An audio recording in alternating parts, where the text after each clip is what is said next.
Hola, ¿qué tal? Bienvenidos a Voz News. Qué bueno que nos acompañen este viernes 18 de julio. Los saluda Karina Yapor. Vamos a los titulares. Investigan una explosión en un centro de entrenamiento del alguacil de Los Ángeles que dejó al menos 3 oficiales muertos. Y continúa avanzando en el Congreso el programa de recortes de la administración Trump. Veremos cuáles republicanos votaron en contra. Además, una inmigrante indocumentada es acusada de orquestar su propio falso secuestro por parte de ICE y hacer una recaudación de fondos fraudulenta. Los detalles de esto y más en Voz News, que comienza ya.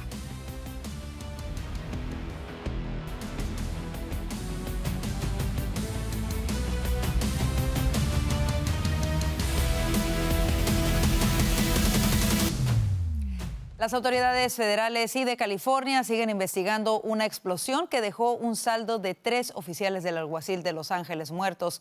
La explosión, que ocurrió alrededor de las 7:25 de la mañana hora local en el centro de entrenamiento Vizca y Luz en el este de la ciudad.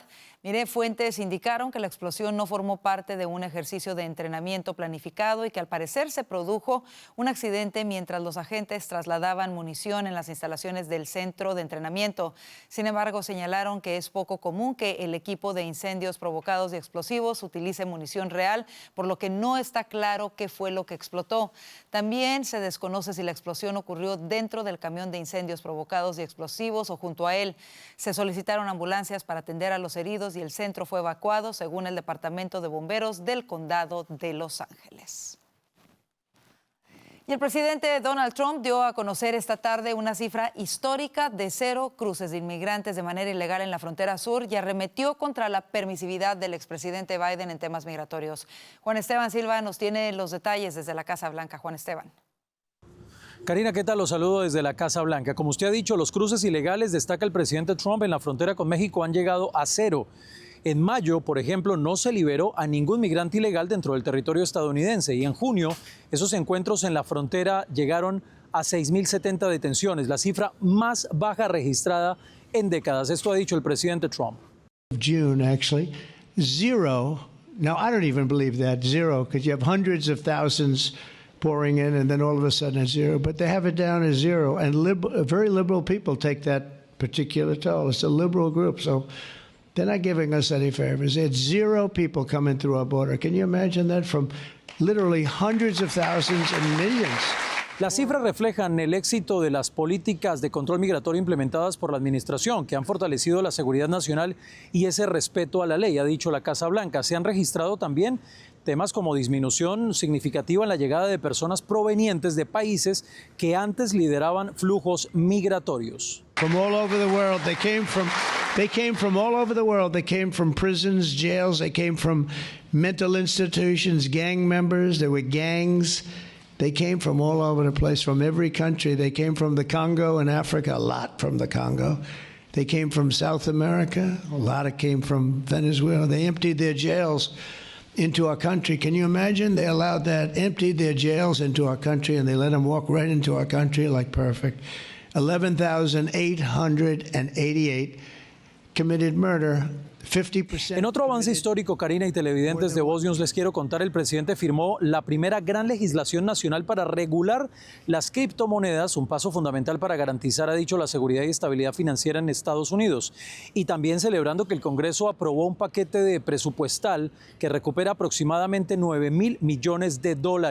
Así como lo escuchan, previamente asignados a ayuda exterior y radiodifusión pública. Este plan, que incluye además recortes por $1.100 millones a medios como NPR y PBS y cerca de $8.000 millones retirados de programas de asistencia internacional. A esta hora el presidente Trump, les cuento, está reunido aquí en la Casa Blanca con miembros del Partido Republicano. Es la información desde Washington para Voz News. Juan Esteban Silva. Gracias, Juan Esteban, por ese reporte. Y la administración Trump ha calificado este recorte como uno de los grandes logros en lo que va de este gobierno. Mandato que justo cumple 6 meses este fin de semana. Para hacer un análisis de este periodo, hacemos contacto con el director de Comunicaciones Hispanas del Partido Republicano, Jaime Flores. Jaime, bienvenido. ¿Cuáles son los principales logros del presidente Trump en estos primeros 6 meses en el gobierno?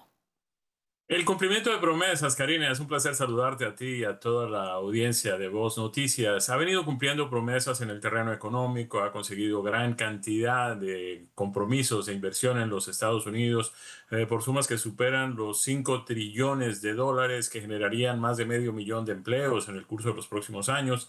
El presidente ha cumplido con su promesa de resolver el tema de la crisis fronteriza. El presidente ha venido cumpliendo además con bajar algunos precios, controlar un poco la inflación, generar empleos. Se han generado más de casi 700,000 empleos en lo que van, en los pocos meses que llevamos de esta administración. Se cumplió con sacar adelante el proyecto de ley único, grande y hermoso, que ya es un hecho, ya es una ley que no solamente va a convertir en permanentes los recortes de impuestos de su primera administración, sino que además trae recortes nuevos de impuestos. No pagaremos impuestos sobre las propinas, ni sobre las horas extras, ni las personas mayores pagarán impuestos sobre sus beneficios de la seguridad social. Se han logrado recortar una cantidad enorme de recursos en malgasto, en corrupción, en abuso por parte de personas deshonestas de los recursos del Estado. En fin, además ha habido una serie de rescisiones de gastos también aprobadas recientemente por el Congreso, y eso es exactamente lo que el presidente prometió durante su campaña, y eso es exactamente lo que está cumpliendo. Así es, como lo estábamos reportando, esta firma de más de 9,000 millones de dólares en recortes, tan importante, varios de ellos destinados a lo que era USAID y a otros programas. Pero sí quiero preguntarte, Jaime, sus principales críticos dicen que ha manejado dos temas muy mal. Uno, el tema de la inflación, y otro, el caso de Epstein. ¿Qué puedes decir al respecto? A ver, el tema de la inflación, me llama mucho la atención que quienes están reclamando de eso no reclamaron cuando la inflación llegó a estar en su punto más alto en más de 40 años. No oímos esas voces, no oímos esas críticas, no exigieron a la administración pasada que tomara las medidas que ésta está tomando. Por el contrario, celebraron cuando la Reserva Federal bajó las tasas de interés en condiciones mucho menos favorables para la economía de las que tenemos hoy, y en esta ocasión no las están bajando. Nos llama mucho la atención sobre el caso Epstein también, porque en el caso Epstein hay figuras ya involucradas, y si lo que se conoce ahí involucra directamente y con pruebas claras y fehacientes a algunos líderes del Partido Demócrata, y no vemos tanto interés ahora que ellos creen que aquí puede aparecer algo contra el presidente Trump, cosa que no está demostrada. Pues entonces están ya comenzando a hacer la fiesta como si esto fuera a complicar al presidente. El presidente ya enfrentó todo tipo de ataques, enfrentó todo tipo de procesos judiciales por una serie de causas que resultaron siendo engaños para la opinión pública, malgasto del dinero de los contribuyentes. Luego, el presidente no tiene nada que temer, y por eso ha dado órdenes para que se den a conocer las transcripciones de todo lo que las Cortes conocieron sobre este proceso. Así es. Por otra parte, Jaime, hace unos días se presentó una encuesta de Gallup que mostraba un decline en la aprobación sobre su manejo de la inmigración. Llama la atención que, según esta encuesta en específico, la aprobación de la inmigración por parte de los hispanos era solamente del 21% y a nivel nacional de un 35%. Tú mencionabas, ya logró asegurar la frontera. ¿A qué crees que se debe estos números? A ver, Karina, con todos los medios en su contra, con todos los medios haciendo lo que yo llamo un chantaje emocional, queriendo mostrar aquello que es más negativo, tratando de buscar a la madre llorando y todo ese tipo de cosas emocionales que mueven el sentimiento de la gente contra las acciones del presidente, pues a mí me sorprende inclusive que haya tenido esos números. Deberían estar peores con todo lo que lo han venido atacando. Mira el escándalo que montaron sobre el centro de reclusión en el centro de los Everglades en la Florida.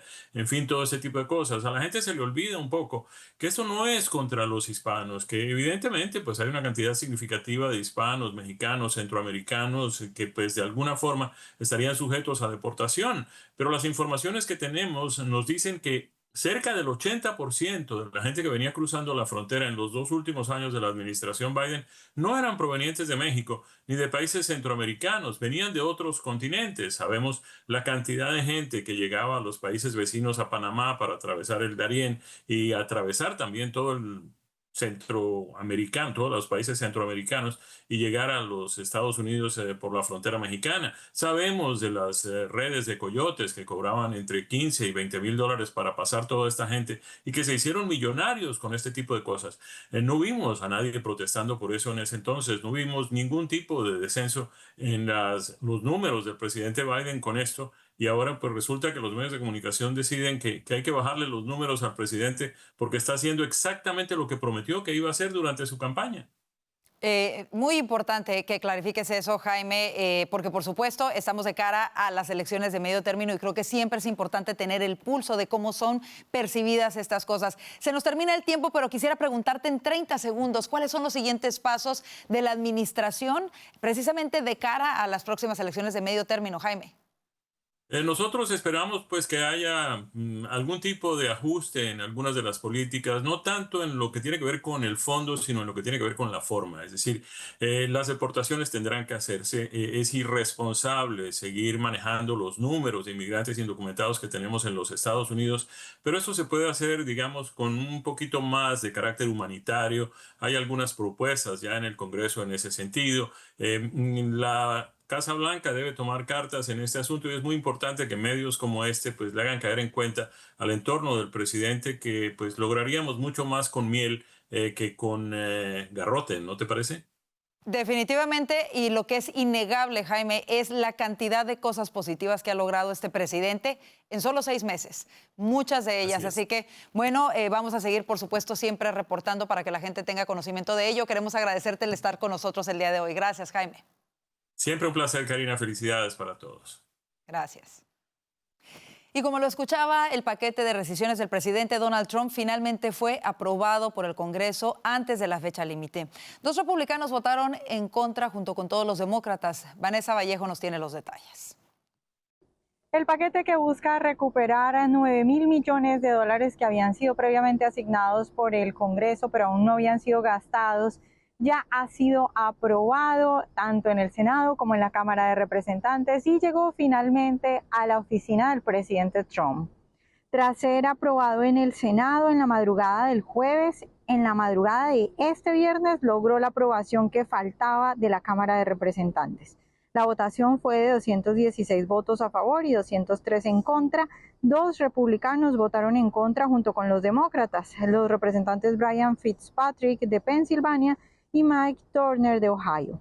La aprobación de este paquete de rescisiones demostró una vez más la capacidad de Trump para presionar a los legisladores republicanos que se resistían a alinearse. Y es importante resaltar que esta es la primera vez que la Casa Blanca logra recortes de este tipo en más de un cuarto de siglo. Recordemos que de los $9.000 millones que comprende el paquete, se cancelarán $1.100 millones en fondos para la Corporación para la Radiodifusión Pública, lo que incluye el financiamiento para NPR y PBS, medios de comunicación que durante años han sido señalados de tener una fuerte línea editorial de izquierda. El resto de los recortes son a programas de ayuda exterior, incluyendo fondos provenientes de la liquidación de USAID.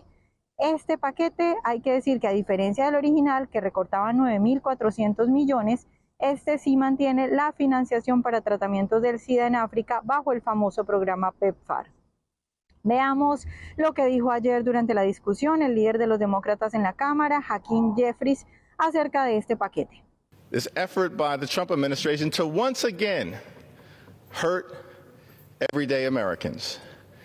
Mr. Speaker, it was just said on the House floor that the American people are fed up with out of control, wasteful government spending.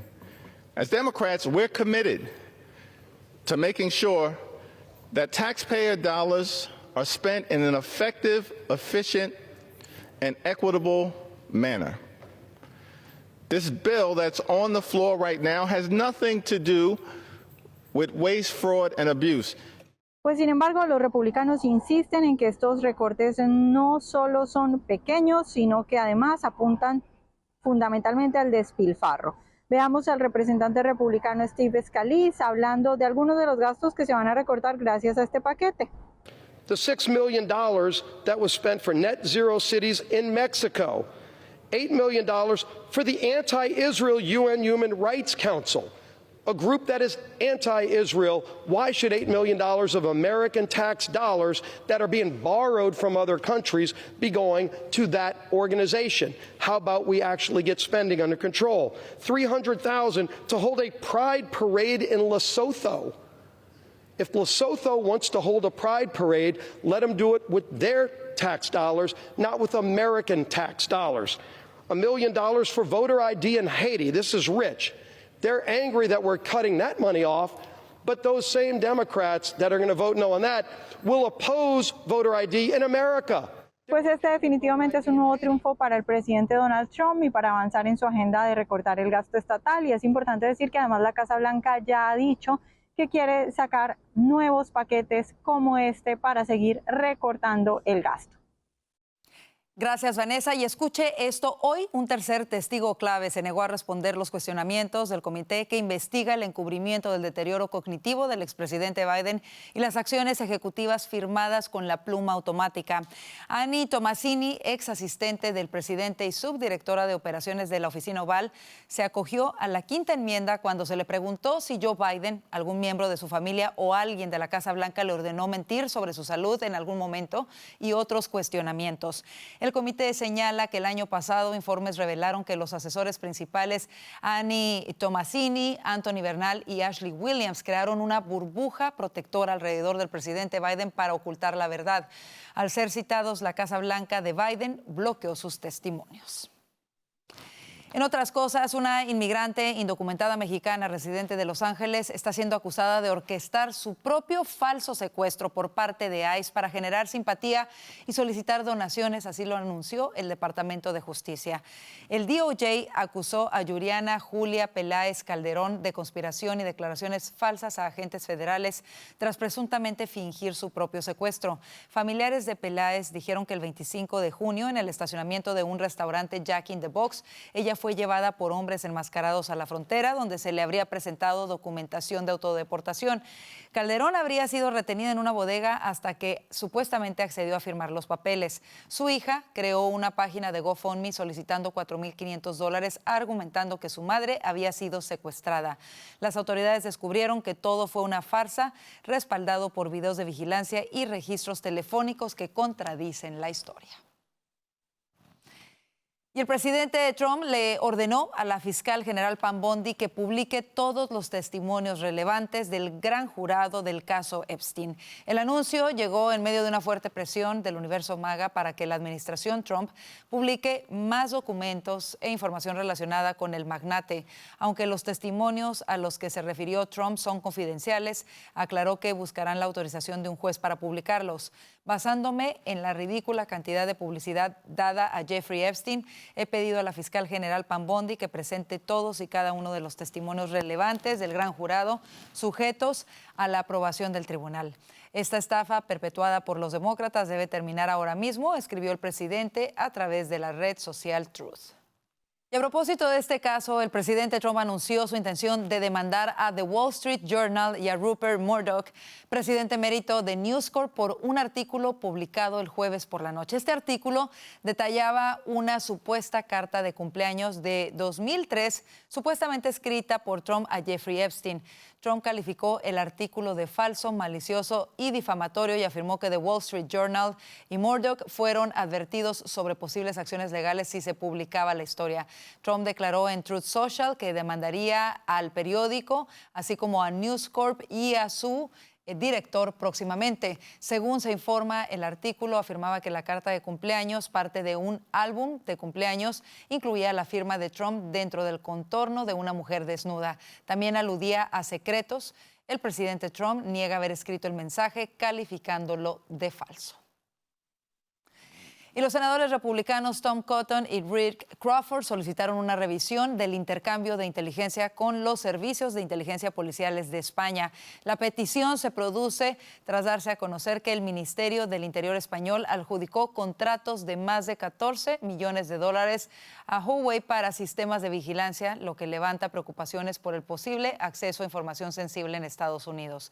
En una carta dirigida a la directora de Inteligencia Nacional, Tulsi Gabbard, Cotton y Crawford Crawford insistieron que hasta que España no siga el ejemplo, retirando la tecnología de Huawei, la inteligencia estadounidense compartida con España debe ser borrada para evitar su posible divulgación al Partido Comunista Chino.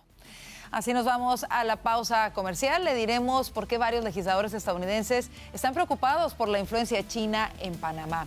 Ya volvemos con esto y mucho más aquí en Voz News.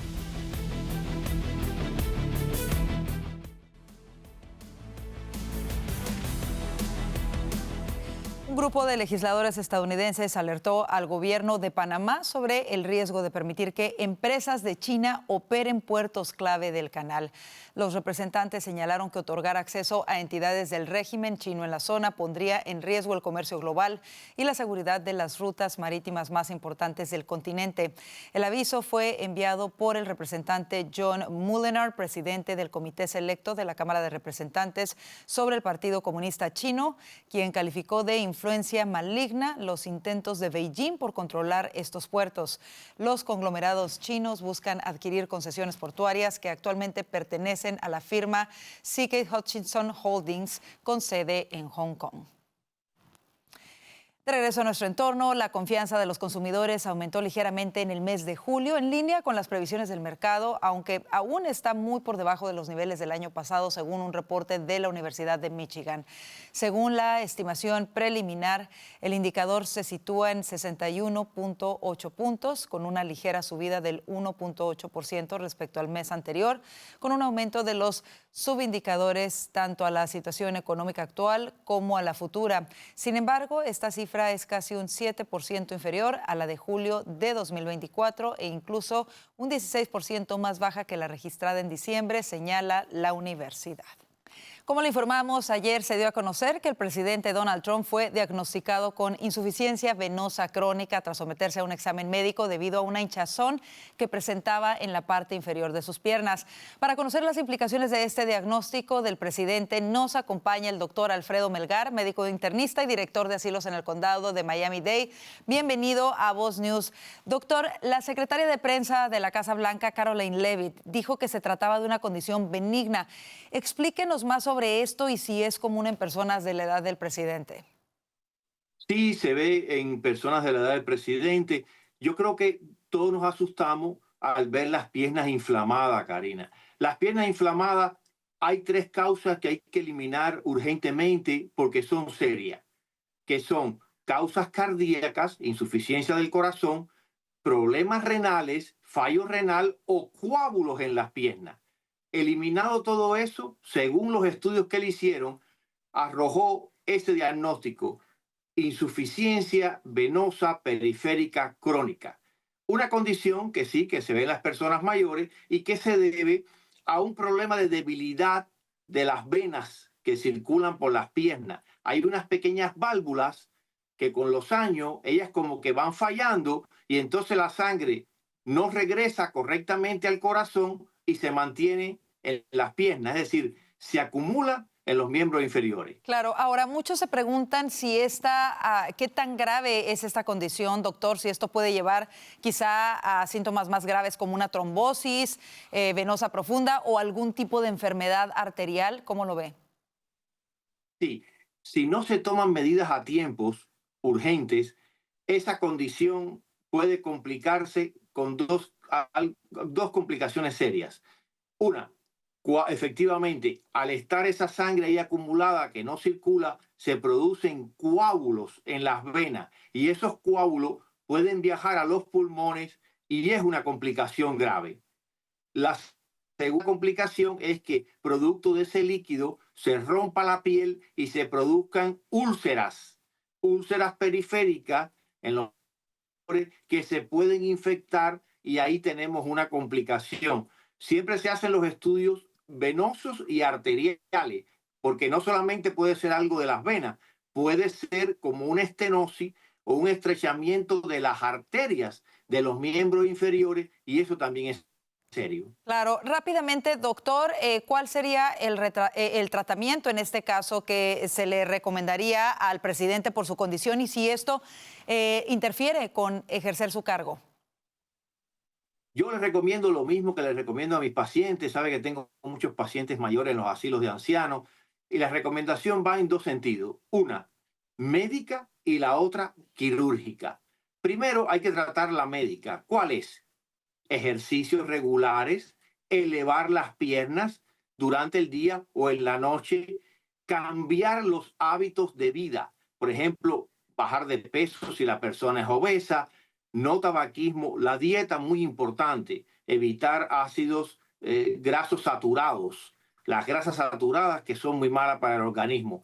Se pueden ordenar también, como yo hago, las venas, para las venas, unas medias elásticas que comprimen allí y mejoran la circulación periférica.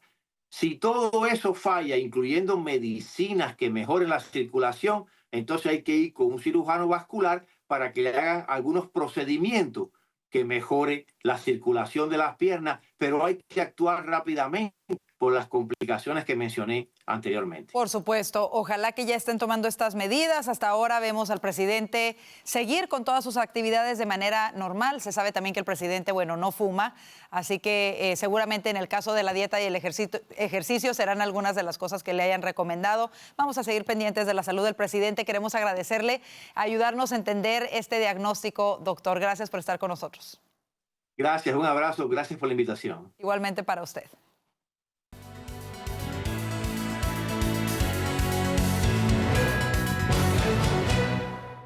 La Unión Europea adoptó hoy un nuevo paquete de sanciones contra Rusia por la invasión de Ucrania, que incluye una reducción del precio máximo del petróleo ruso que puede ser exportado. Así lo informaron fuentes oficiales. Este conjunto de medidas restrictivas fue adoptado con la esperanza de que Estados Unidos se sume próximamente en una tentativa de forzar a Rusia a hacer concesiones y aceptar negociar el fin del conflicto.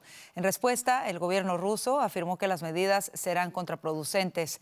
Estos paquetes de sanciones comenzaron a ser adoptados por la Unión Europea poco después del inicio de la invasión rusa en Ucrania en 2023. Y de regreso a nuestro hemisferio, el expresidente brasileño Jair Bolsonaro deberá llevar un brazalete electrónico, así lo informó este viernes un juez de la Corte Suprema de Justicia, que le reprochó el presuntamente haber incitado a actos hostiles contra Brasil junto con su hijo Eduardo Bolsonaro.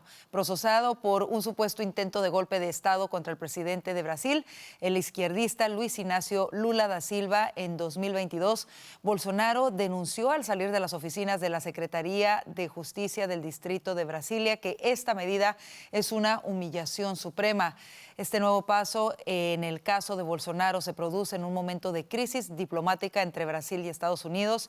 El presidente Trump ha amenazado a Brasil con imponer aranceles del 50% a sus productos a partir de agosto, por lo que llamó una cacería de brujas en contra de Bolsonaro. Lula calificó esta medida como chantaje inaceptable. Amigas y amigos de Voz, no se olviden de conectarse con nosotros este sábado a las 8:07 Centro para ver Vivas y Plenas en un episodio espectacular con la doctora Silvia Clark, que nos va a hablar de las fases de nuestro ciclo menstrual, que pasamos todos los meses, así es, todos los meses, chicas. Así que quédese con nosotros. Bendiciones.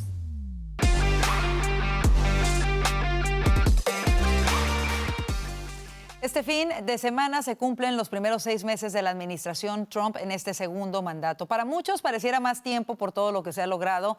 Éxitos como la frontera segura, el Big Beautiful Bill aprobado y firmado ya en ley, y el frente que le ha hecho la administración a la cultura woke en escuelas y deportes femeninos. Estas son algunas de las cosas más sobresalientes, pero para hablar de ello a profundidad le damos la bienvenida a Vanessa Vallejo, analista político de Voz, a Daniel Chang, economista y analista político de Voz, y a Orlando Avendaño, periodista y analista político de Voz. Bienvenidos y bueno, comenzamos contigo, Vanessa. ¿Qué te parece el impacto de las políticas migratorias del presidente? Ha logrado una reducción del 99%. Bueno, hoy incluso señala que no se dieron cruces de manera ilegal en la frontera sur durante el mes pasado. ¿Cómo ves esto? La efectividad y la crítica que hace el presidente, de hecho, a la administración Biden, que durante 4 años no lo logró.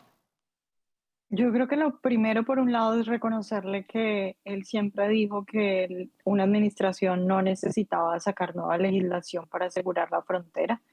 y creo que lo ha demostrado claramente. Fue, yo creo que en cuestión de semanas que vimos una frontera segura, no necesitó pasar ninguna legislación. Evidentemente el problema tan catastrófico que había en la frontera no era, como decían los demócratas, que era por culpa de los republicanos que no les aprobaban más dinero para la frontera, sino que era absolutamente falta de voluntad. Yo creo que pues nosotros como hispanos seguramente muchos tienen algunas críticas de algunos casos particulares o de cómo se aborda de pronto la comunicación acerca de algún tipo de deportación o digamos las publicaciones acerca de las celebraciones.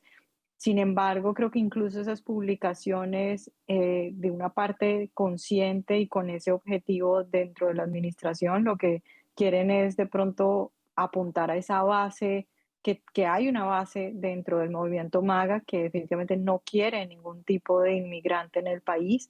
Entonces, incluso las críticas que nosotros pudiéramos hacer como hispanos pueden ser vistos como un logro para algunas de las personas de la base del presidente Trump. Entonces, yo creo que en materia, digamos, en general, la política migratoria del presidente puede ser una de las cosas más exitosas que haya tenido en los meses que va.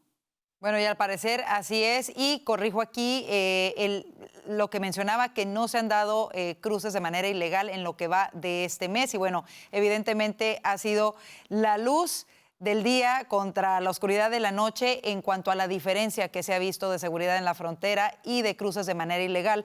Ahora, otra de las medidas que se ha de destacar de esta administración es precisamente la aprobación del Big Beautiful Bill, que incluye recortes de impuestos, eliminación de impuestos a propinas y horas extras y expansión del crédito fiscal por hijos, eliminación también de los impuestos a las personas mayores que pagan, que reciben, mejor dicho, su seguro social, y ahora no tendrán que pagar impuestos sobre ello. Como economista, Daniel, ¿cómo lo ves y qué calificación le das a estos primeros 6 meses en el área económica del presidente Trump?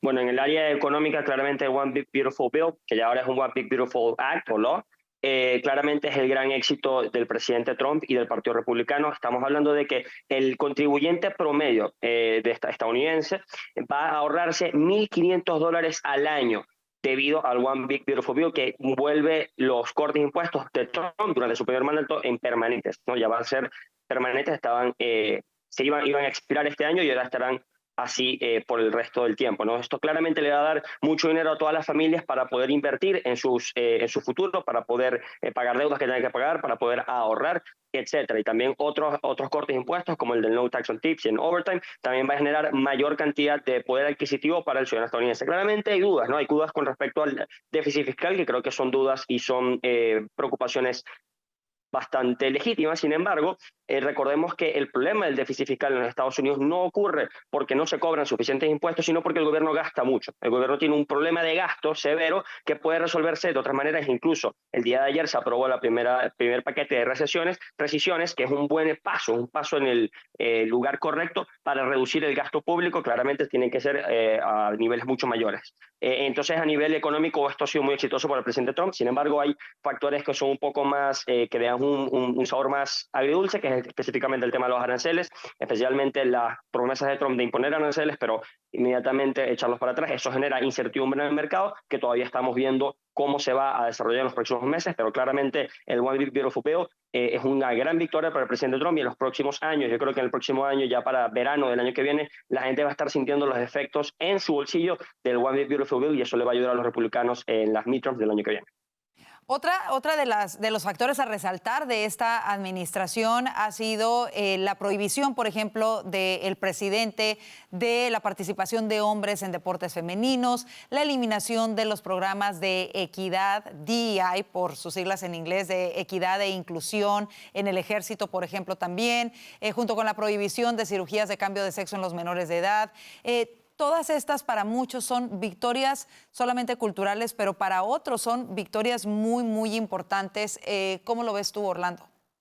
Bueno, es que el simple triunfo de Donald Trump en las elecciones del año pasado dan cuenta de un cambio cultural importante. Y Trump lo que ha tratado de hacer es que ese cambio cultural, que es una especie de backlash ante la locura y el delirio woke de los últimos 4 o 5 años, se vea manifestado en políticas públicas. Yo creo que lo ha logrado de una manera magnífica, el avance ha sido palpable, estamos viendo cómo la administración ha llegado a acuerdos o ha prácticamente forzado a universidades como la Universidad de Pensilvania, Stanford, etcétera, a considerar dejar atrás políticas woke que claramente iban en detrimento de las mujeres, en detrimento de la razón, del sentido común y de la verdad, ¿no? Y yo creo que esos hechos que fueron como simbólicos, como cuando en su discurso de inauguración Trump dijo, bueno, es que solamente hay dos géneros y los géneros se corresponden con la biología de las personas. Eso tiene un impacto importante y ha tenido un impacto claro que ha sido como una especie de efecto contagio en el que cada vez más gente se atreve a alzar la voz y a decir, bueno, esto no está bien, esto no tiene sentido, nos callamos por mucho tiempo y por miedo, pero las cosas han cambiado y es momento de hablar. Por ejemplo, ver a una esgrimista arrodillarse y decir, yo no voy a pelear contra esta persona que me dicen que es mujer, pero que claramente no lo es también un reflejo de que hay un cambio de época y que ese cambio de época se ha venido manifestando en la administración, pero la administración ha tratado de reflejarlo en las políticas públicas y eso es muy positivo.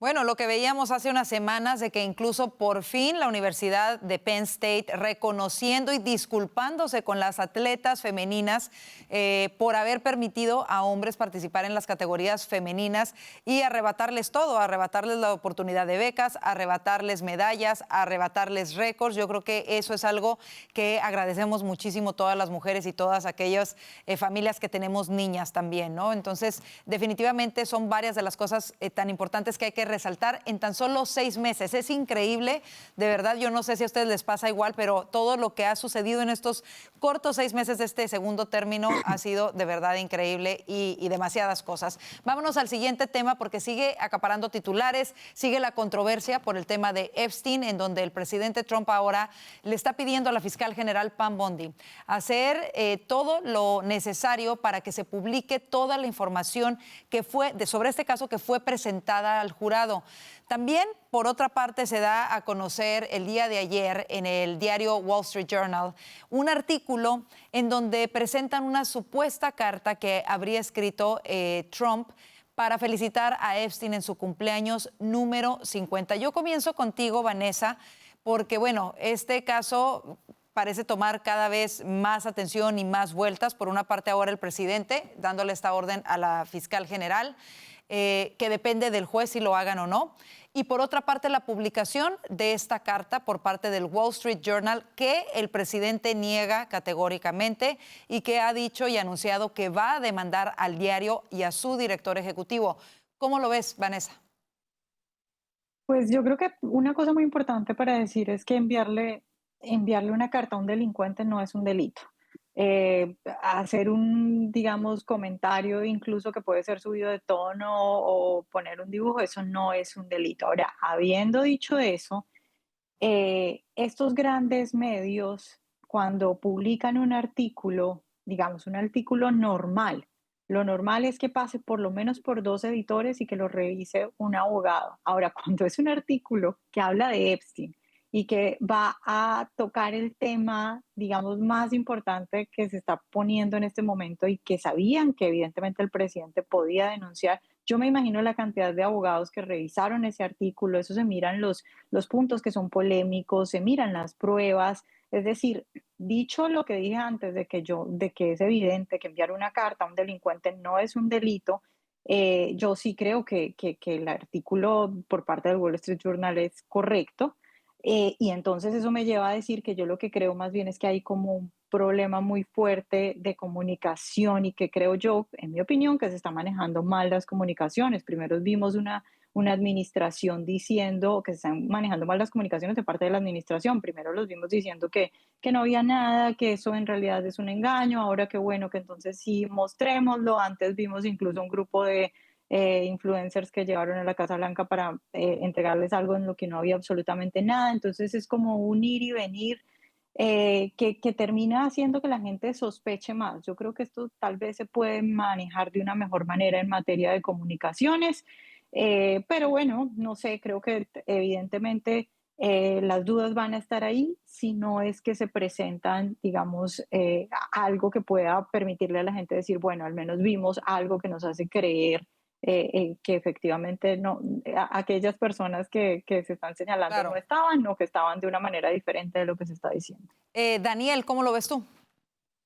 No, yo de acuerdo con Vanessa en esto. Claramente la administración ha tenido una comunicación completamente contradictoria con el tema de Epstein. Recordamos que esto fue un tema que fue importante en la campaña, no fue, digamos, la bandera central de la campaña, pero fue importante. Y a pesar de que Trump hablaba cada rato de Epstein, sí habló de que iba a revelar bastante de esa información, y en todo el mundo MAGA, y digo con buena razón, de una manera muy legítima, había preocupaciones sobre con estos informes, con estos reportes que el FBI capturó. Entonces me parece que esto es un buen paso en el, digamos, en el lugar correcto de revelar esta información en el gran jurado, pero necesita más, se necesita realmente los documentos que agarró el FBI, que tienen en captura del FBI en la casa de Epstein y de Maxwell. Se necesita saber, el pueblo estadounidense necesita saber esto, y claramente esa va a ser la única manera de que el presidente Trump pueda pasar por encima, para pasar este capítulo, porque si no van a haber más dudas y más dudas y más dudas. Y lamentablemente digamos, las respuestas contradictorias de la administración, e incluso el mismo presidente Trump, que ahora dijo que el caso de Epstein era un hoax de los demócratas, cuando claramente es un tema que va más allá de eso, que es un tema que ha sido hablado por las bases magas, incluso por sus directores del FBI, su subdirector del FBI por mucho tiempo. La única solución que queda ahorita a la administración es ser lo más transparente posible. Lo más transparente posible, y que, como dice, bueno, aquí voy a utilizar un anglicismo, que the chips fail, forward they may, o sea, que pase lo que pase, que haya lo que tenga que pasar, y que el pueblo estadounidense tenga la información de esto, que es un caso gravísimo. Recordemos que esto es un caso muy grave en el cual hay muchas personas, miles de víctimas, menores de edad, que fueron víctimas de una red de prostitución de gran alcance. Entonces, el pueblo estadounidense y claramente las víctimas necesitan justicia y se necesitan revelar lo que se tenga que revelar. Orlando, ¿cómo lo ves tú? Y una de las cosas que llama la atención, bueno, en el artículo del Wall Street Journal es que se habla de esta carta, pero al final de cuentas tampoco publican la carta. ¿Cómo lo ves tú?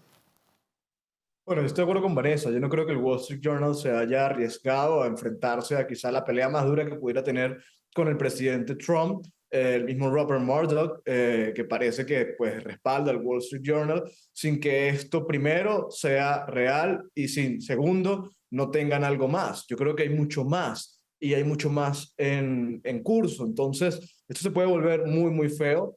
Parece que la administración pues lo está manejando mal, pero deliberadamente, como que no saben qué hacer. La instrucción a Pam Bondi de liberar toda la información a la que se le dio acceso al jurado es pertinente, por cierto, es lo que dice Donald Trump. No creo que satisfaga realmente a la gente que espera que haya transparencia.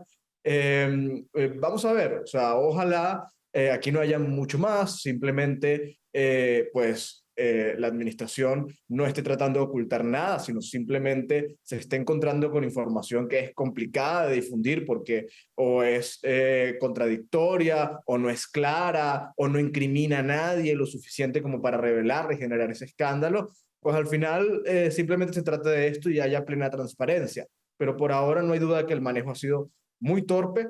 Por mucho tiempo dijeron que todo era un hoax, por las últimas 2 semanas, luego de haberlo utilizado en la campaña, como dice Daniel. Ahora resulta que sí iban a revelar información del jurado y que no se sabe qué hay ahí. Entonces, todo el manejo ha sido muy torpe. Yo sí creo que le está haciendo un daño a la administración.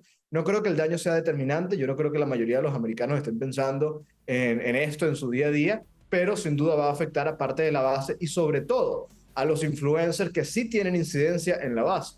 Claro, pues vamos a estar muy atentos de lo que sucede con este caso y de lo que al final de cuentas decide el juez, que es el que tiene la última palabra sobre si puede publicar todos estos documentos o no. Así nos vamos a la pausa comercial. Quédese con nosotros, aún hay más aquí en el panel de voces.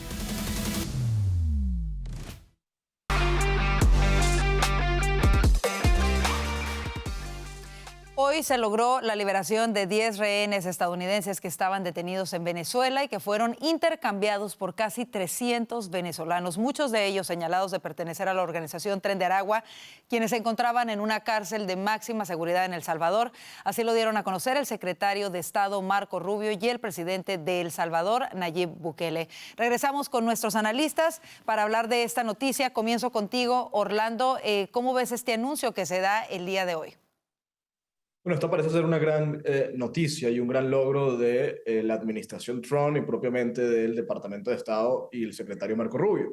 Hay que decirlo, hace unos días el New York Times estaba reportando que había 2 procesos de negociación en curso con el régimen de Nicolás Maduro. Uno era encabezado por Marco Rubio y planteaba la liberación de todos los rehenes, o la mayoría de los rehenes estadounidenses que tenía el régimen de Maduro, y algunos presos políticos venezolanos, a cambio de que Estados Unidos junto con El Salvador le entregaran al régimen todos los venezolanos detenidos y acusados de ser parte del Tren de Aragua en El Salvador.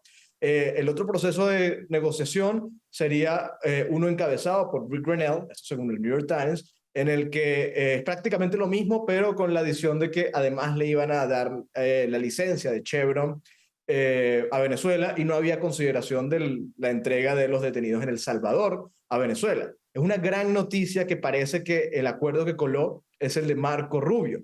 Esto quiere decir que el régimen pues, se podría estar quedando sin fichas de intercambio.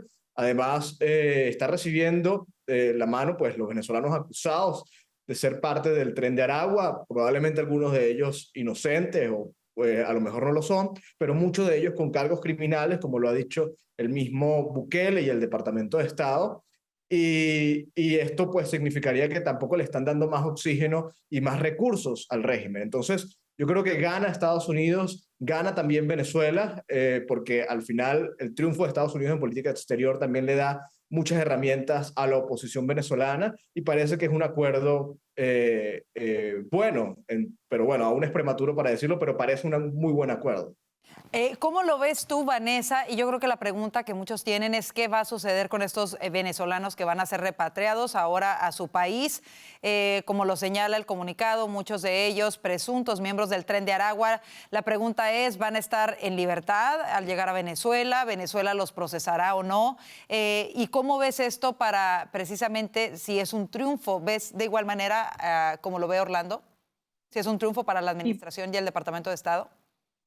Sí, yo creo que es un triunfo enorme para Estados Unidos en el sentido de que por un lado, digamos, logra solucionar el problema de toda esta gente que no quería tener acá en Estados Unidos, que dice el Departamento de Estado que tienen vínculos con un grupo como el Tren de Aragua.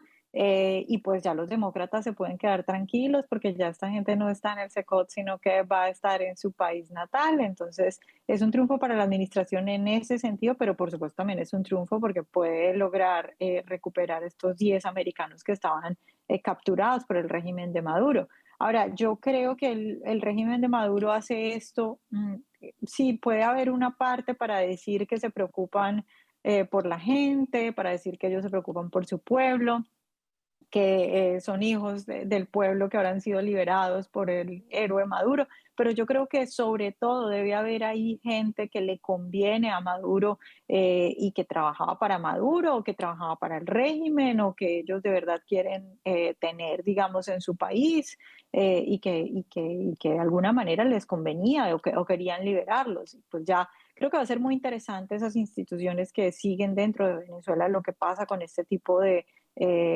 digamos, actividades criminales, ver qué efectivamente termina pasando con esto. Yo supongo que algunas de estas personas van a estar están muy cerca al régimen de alguna manera. Bueno, y hablando precisamente, hablábamos en el segmento anterior de varios de los logros de esta administración en estos 6 meses. Han sido ya varios los rehenes que ha logrado de verdad rescatar esta administración. No son los primeros. Daniel, cerramos contigo este tema. ¿Cómo ves este operativo, este intercambio o este acuerdo de intercambio en el que se logra la liberación de estos 10 estadounidenses? Bueno, en general necesitamos un poco más detalles, hay que esperar que salgan más detalles al respecto de qué pasó, de qué está pasando, este tipo de historias siempre son así, pero en general a primera vista una victoria de Marco Rubio y por ende también una derrota de Richard Grenell en general es una victoria también, no solamente para los Estados Unidos, pero también por supuesto para el pueblo de Venezuela y para la causa de la libertad en todo el hemisferio. Importante destacar que también se ha comentado que van a liberar presos políticos venezolanos, no sabemos todavía el número, ha habido reportes de que varios de los presos que estaban en el rodeo están siendo preparados para ser puestos en libertad, lo cual claramente es positivo para las familias de esas personas que estaban presos, personas políticas, nunca vieron haber estado presos. En el caso de las personas del SECOT, pero que las personas que estaban en el SECOT, que no tenían, que se ha argumentado que no tenían ningún tipo de, algunos que no tienen vínculos con el Tren de Aragua, pueden volver con sus familias. Las personas que están con vínculos con el Tren de Aragua, me preocupa que si van a estar en Venezuela y tienen vínculos con el Tren de Aragua y el gobierno de Maduro financia el Tren de Aragua van a volver a utilizar operaciones desde Venezuela para atormentar a la población venezolana y a la población fuera de Venezuela. Entonces eso es un tema, me parece, que hay que tomar en cuenta a futuro. Pero bueno, en general ahora hay que ver los detalles. Me parece que a principio una victoria de Marco Rubio siempre va a ser positiva, más sobre todo cuando la alternativa era darle más oxígeno al régimen para a cambio de liberar rehenes. Marco Rubio, por los momentos, por lo que se tiene ahora, liberó 10 rehenes estadounidenses y varios presos políticos venezolanos sin tener que dar a cambio licencias petroleras. Y bueno, las personas que estaban en el SECOT, que no están justamente en el SECOT, es positivo que estén con sus familias de vuelta en Venezuela. Así es, y bueno, vamos a seguir atentos todo el fin de semana por si surge más información sobre este tema. Si hay actualizaciones, las puede encontrar en nuestra página web, voz.us. Es viernes y llegó el momento de irnos a nuestro segmento favorito de los viernes, aplausos y abucheos.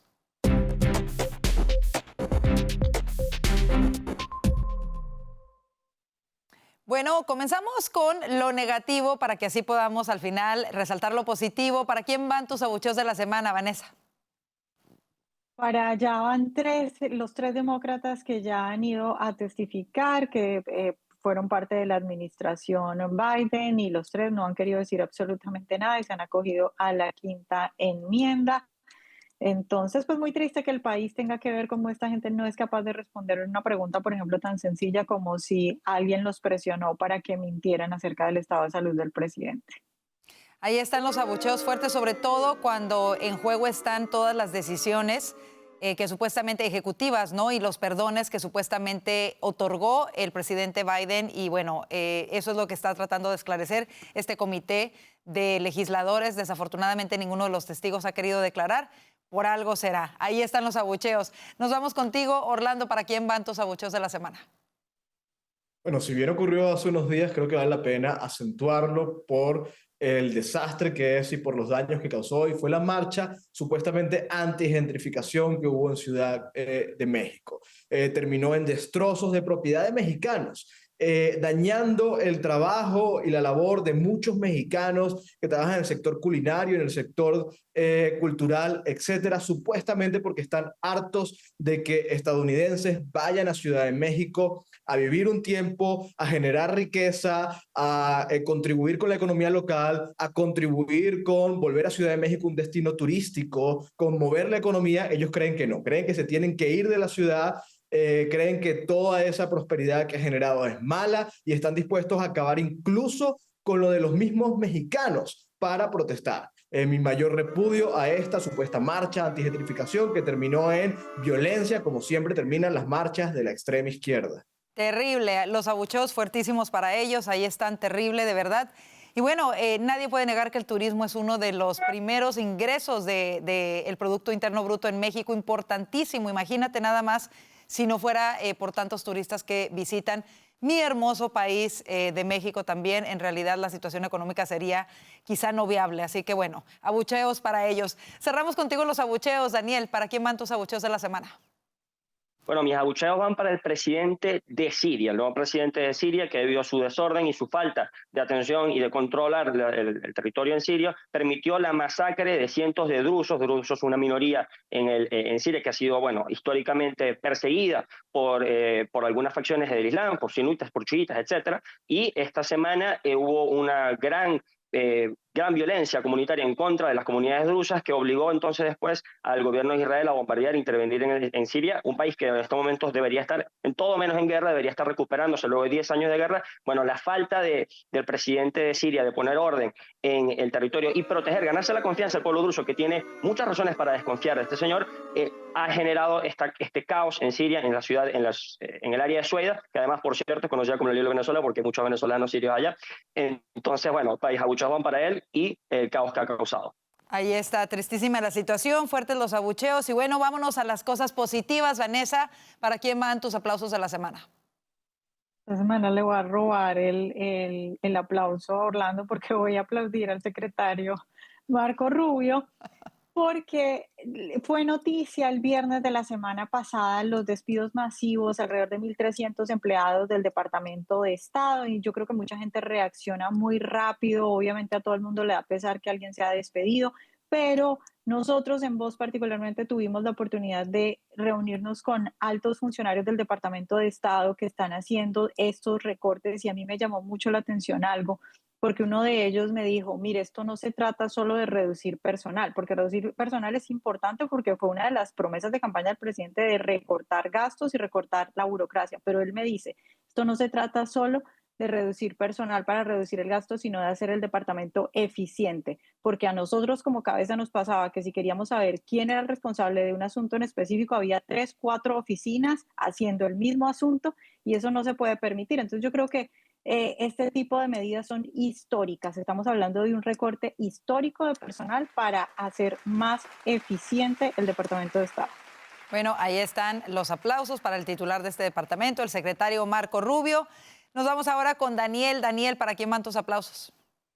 Bueno, mis aplausos van para el presidente de la Cámara de Representantes, Mike Johnson. Yo creo que es el político más subestimado de Washington, D.C., honestamente. Es un señor que ahorita logró pasar el paquete de rescisiones, luego de haber pasado el One Big Beautiful Bill, con yo creo que la mayoría más pequeña y más difícil de manejar en los últimos 20 años. Mike Johnson logró otra victoria legislativa, pasó el One Big Beautiful Bill con muchas dificultades, hay que decirlo, y ahora pasó el paquete de rescisiones que ya está en vía al presidente. Creo que el presidente Trump ya lo firmó. Mike Johnson, sin lugar a dudas, el político más subvalorado, más infravalorado de Washington, D.C., se anota otra victoria. Ahí están fuertes los aplausos. De acuerdo contigo, de verdad que sí, increíble lo que ha logrado. Y cerramos contigo, Orlando, ¿para quién van tus aplausos a la semana? Bueno, yo no sé si es lo bueno de la semana, pero es lo entretenido. Yo voy a aplaudir a Internet por brindarnos todas esas imágenes, los memes, los chistes sobre Andy Byron, el CEO de Astronomer, que llevó a el amante a este concierto de Coldplay y terminó completamente expuesto ante todo el mundo. La verdad, una situación particular nefasta, pero que generó una cantidad de chistes y memes absolutos que todavía sigue corriendo, así que gracias a Dios por Internet.